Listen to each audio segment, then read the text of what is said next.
to the Nerdiverse. Go ahead, sit and listen to the masters, the old heads, talk about what you love the most. Video games, comics, movies, and everything you need to maintain your week. Got the knowledge that's straight out the ether. Gonna need a drink and have to take a seat to expand your mind and listen to the speaker. Mike and the squad's gonna give you what you need. Please send in the question, come and get some answers, learn a couple lessons from the masters with the special guests. We got the Green Lanterns glowing on their chest. Yes, please sit back and relax, cause we're gonna hit you with them stone cold facts. And allow me to be the very first to welcome you to the masters of the Nerdiverse.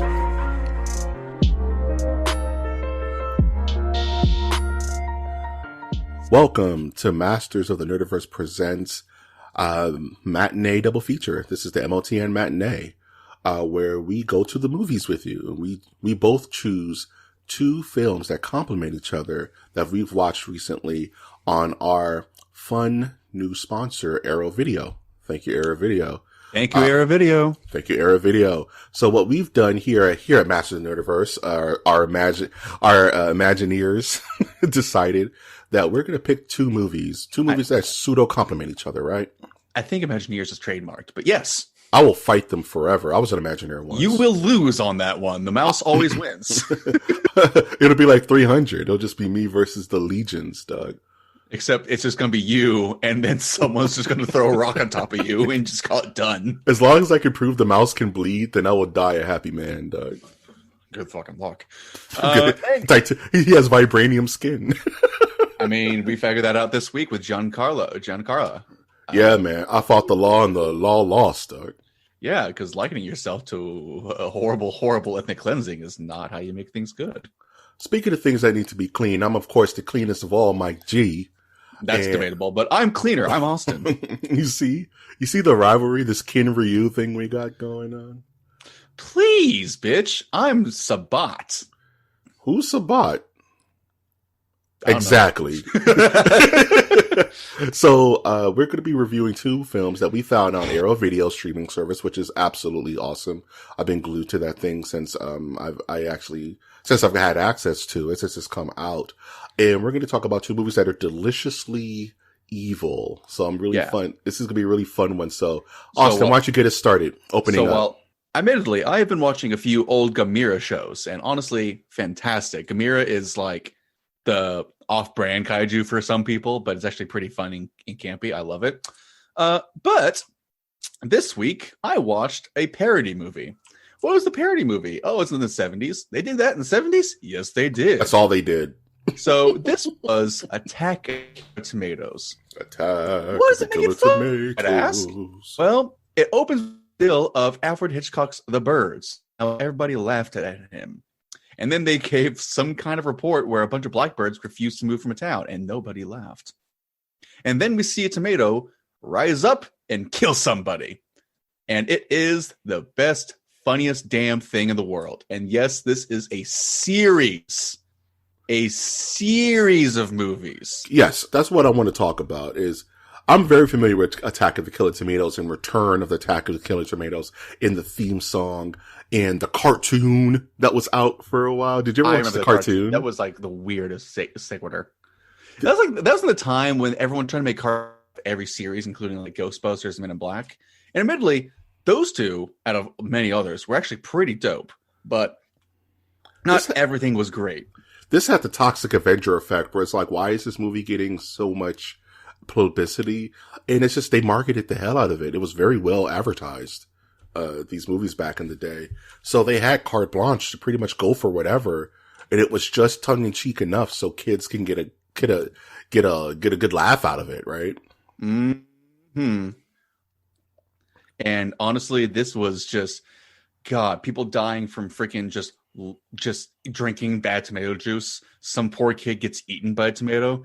And then you have just the worst just set of people coming in here to try to take control of the entire situation.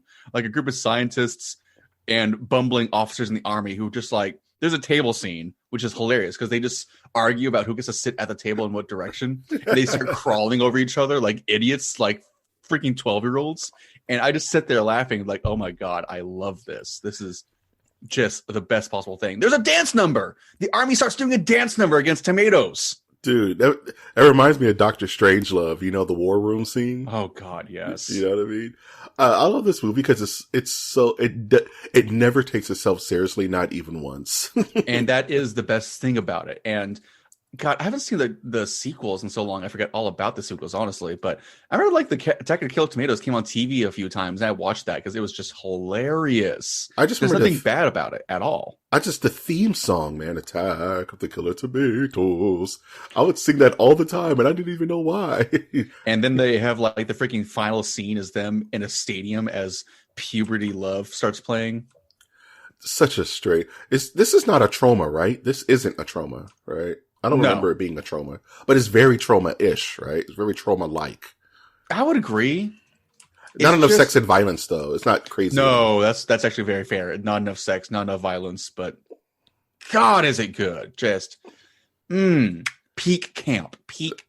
Giant bus-sized tomatoes running over people. I always confused this. Like, I always thought this movie as a kid was called Attack of the Killer Tomatoes from Space, because I always confused this movie somehow with Attack of the Killer Clowns from Space. Oh, that's one we have to do at some point. Oh man, that's a stupid ass movie. Godlike movie. I always confused this movie with Critters as a kid. Remember Critters? Really? Yeah, because of the rolling thing. Always in my brain as a kid. Oh, I can see that. Or like the Langoliers, maybe even. Exactly, because all that kind of meshed it together in my brain. So when I was a kid, I was scared of critters because they were like these little demon, chinchillas. You know what I mean? Mm-hmm. So whenever I saw Attack of the Killer Tomatoes and I saw the tomatoes rolling down the street, I had like PTSD flashbacks of critters, and I would just run away. And then I hear the theme song, and I was right back in. You know what I mean? So it was a weird kind of toe into the waters into kind of goofy camp horror, you know. Man, it's like it's such low psychopomp fun that it's just good for anybody. Like, there's nothing wrong with this movie. That's nothing scary. This is like a movie to introduce kids to get them interested in some kind of horror, if not just like parody movies in themselves. Right. You know, this is the perfect kid introducer, even now, because this movie does have a bit of a timeless feel to it, doesn't it? Oh, heck yes. It's just perfect. It's so silly, right? You know, it's like, oh, I hate tomatoes. You're really going to hate them now. Check this out. And you see child endangerment and, you know what I'm saying? Like you said, freaking tomato, people dying from drinking tomato juice. Yeah, so that's one of the first scenes.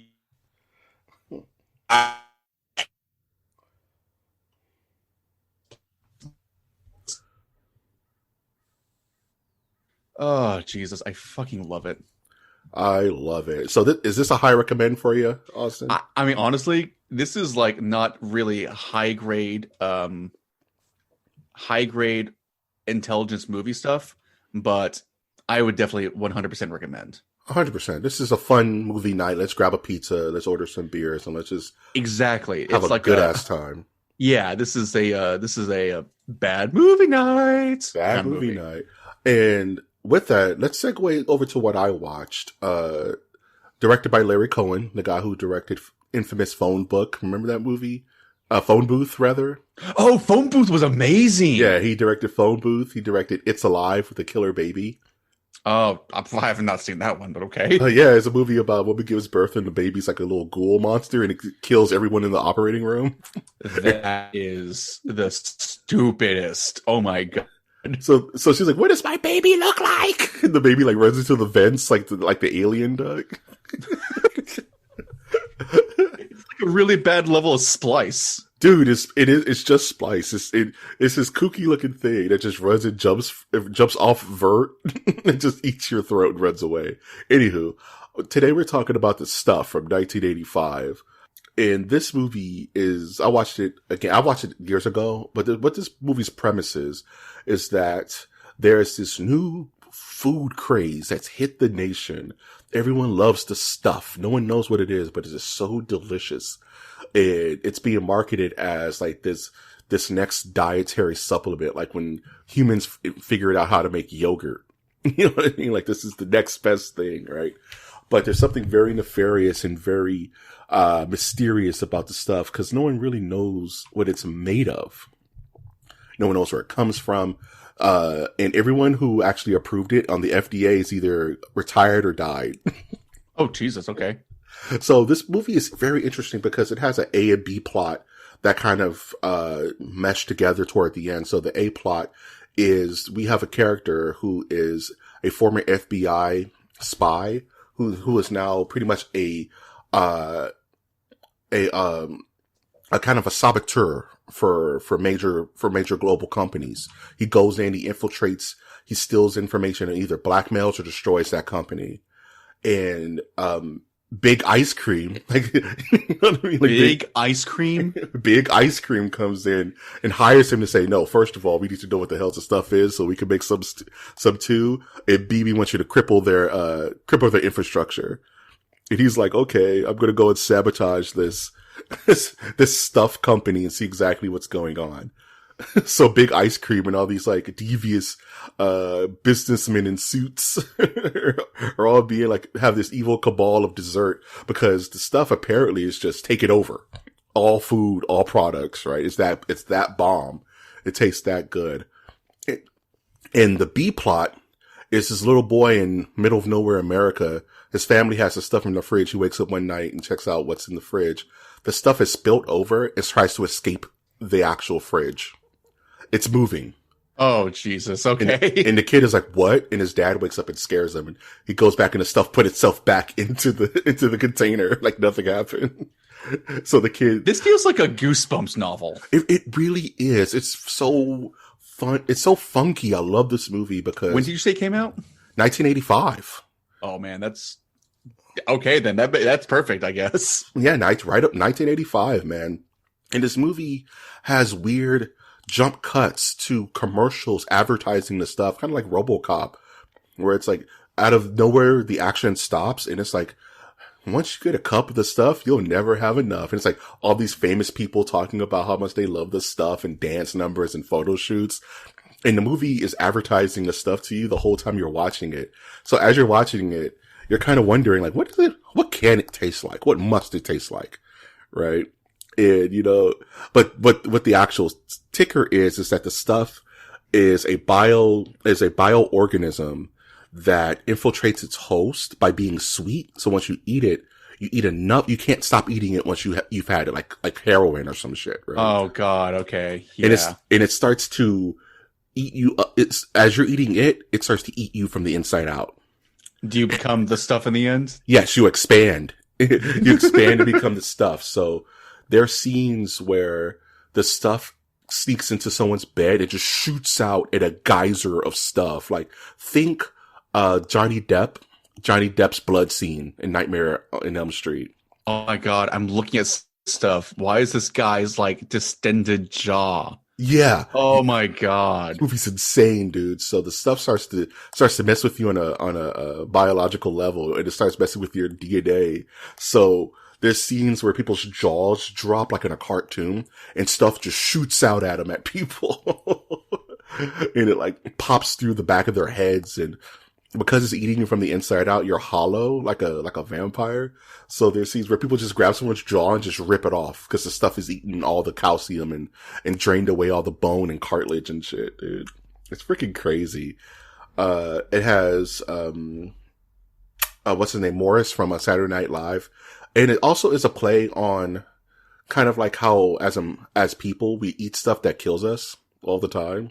Yeah. Like sugar, right? Sugar is the biggest drug in the country. You know, forget marijuana, forget cocaine. It's sugar. Everyone's addicted, and it's in everything. Right? There's nothing you can do about it. It's just woven into our nutritional, values, and it's all run by corporations. So this movie, I don't want to spoil like what the stuff is or, where it comes from, all that stuff. Because that's half the story, but it's really fun. It's a really fun movie.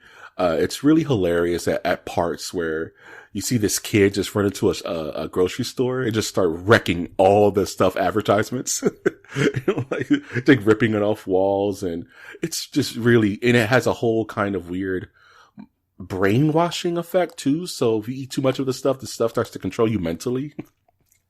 You start acting weird. It's crazy. It's almost, it's a weird kind of mix of the Blob and Invasion of the Body Snatchers. Oh my God, that sounds horrifying. It's great. I love it. The Blob actually terrified me as a kid. I remember that much. Me too. The Blob jacked me up, especially the 80s version. The 80s version was all bloody and shit. Yeah. So, like Attack of the Killer Tomatoes, this is a bit more. This is a bit more on the serious side, but this is another movie that never takes itself seriously. There's a scene where the military go and try to stop the stuff, and it looks like everyone who worked at the stuff factory committed ritual suicide, but it was just the stuff. But it was just the stuff leaving their body and congruing into a giant stuff that just wipes out their forces, dog.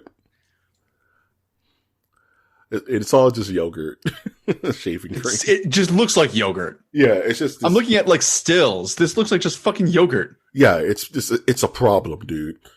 In the way this movie has the most hilarious ending in the world. I wish I could talk about it. It's so dumb. It evolves to such stupid stuff.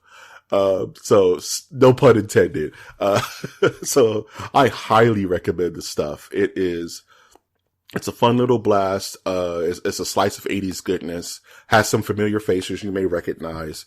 It is a good satire on, the Food and Drug Administration and just how lenient they can be when it comes to making money. And they really don't care where they get this stuff from, as long as it makes them money. And the repercussions could be to hell. You know what I mean? So, the high recommend if you want to have a food double feature, food fight. That's like, damn, that sounds like, I love satire movies that make fun of like industry and stuff, like Velvet Buzzsaw. You ever see that one? Yeah. Mm-hmm. Yep. Man, that movie is a fucking treat because it's just like, art is bullshit. At the end of the day, art, like any other business, is bullshit, and they really don't care what you think. You know what I mean? And that's kind of like what the stuff is. It's like, the people who are making our food don't really care if it's nutritional or not. They just want you to buy it. Yeah. They don't care how it affects you or how much you eat of it. They don't care about moderation. Screw moderation. Keep buying it. Right? Gotta get more coffee, people. I need my coffee. And it's kind of like that. It's like, I need my stuff, man. There's a part where the lady's like, I'm so hungry. You get hungry if you don't eat the stuff after an hour or two. I'm like, what? What is this? He's like, Jesus. It's like looking like Tyrone Bingham's. Got any more of that stuff? Oh, by the way, Dave Chappelle's show's coming back to Netflix for a bit. Yep, he got his name back. He's super hype. Yeah, good, because he deserved it. Man, they screwed him on that one. Anywho, yeah, I think this would be an awesome double feature. Even this film is very child friendly. There's no blood. Because there's no blood because your blood instantly becomes stuff. So it balances out.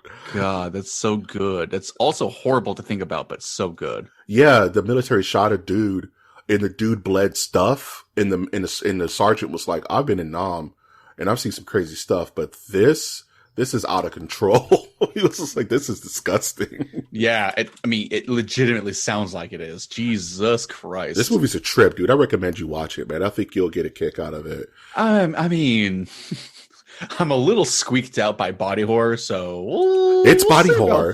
It's body that. modification. It's child endangerment. It gets weird. I don't care about kids. Oh, fuck them kids. No, let's not do that. Yeah. But yeah. Yeah, it's a ride. It's not, I was going to pick Society, which is extreme body horror, but that doesn't go with Attack of the Killer Tomatoes. And that would be a weird movie night. So also, it's just legitimately horrifying. Yeah, that movie's out of control. That director wants to hurt people mentally.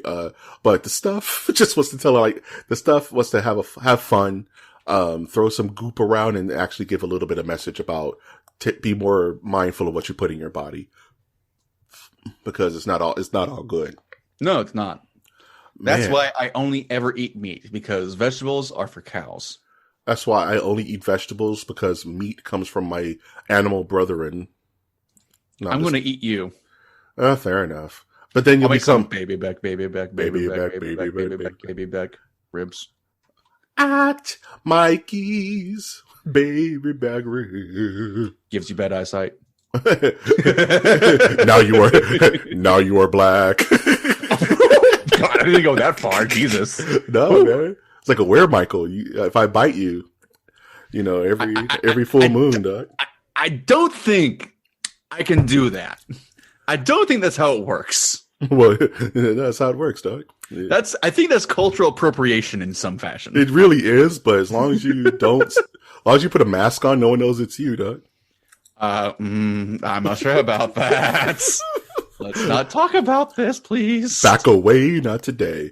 So this is something we're going to be doing because there's just a well of films on Arrow Video. It's just so many. It's ridiculous, and they're growing up daily. So I would say once a month, every once in a while, we're going to be doing these matinees. Yeah. Well, we'll pick a movie, or we'll each pick a movie that complement each other, and we'll set you up for a great movie night. These two movies back to back, I promise you're going to have a good time. Any order doesn't matter. And I hope you enjoyed it. Austin, are you excited to dive back into the well of Arrow Video to see what our next kind of concoction is going to be, our cocktail of films? Hell yes, I am. I mean, God, Arrow Video's treated me well, so why wouldn't I? Hell yeah. So, any last thoughts, Austin, before we close this bad boy out? No. I enjoyed these. I look forward to the next one. I'm going to go enjoy myself on Valentine's Day, so yeah. I'm going to go ahead and order me a giant heart-shaped pizza on Singles Awareness Day and jump into the plugs. Don't appropriate my holiday. My holiday. I'm in love today. Exactly. Damn it. If you like this content and you want more, check out our website at mastersofthenerdversecast.com. We have all of our episodes archived. We have links to our shop where if you want to buy gear, you want to buy MOTN clothes, you can definitely do so. Rock it with respect. If you want to check us out online, we are on Twitter at mnerdiverse, where we do polls. We communicate with the podcast community. And that's a good place where you can find out what episodes have been put out and kind of get a good idea of our schedule, our lack thereof. And if this is your very first time listening to our content, I would like to be the first to say thank you and to welcome you to the Nerdiverse. I'm, of course, being your host, Mike G. And I'm your also host, Austin. And we will always ask you to show up to the movies. We'll see you at the movies.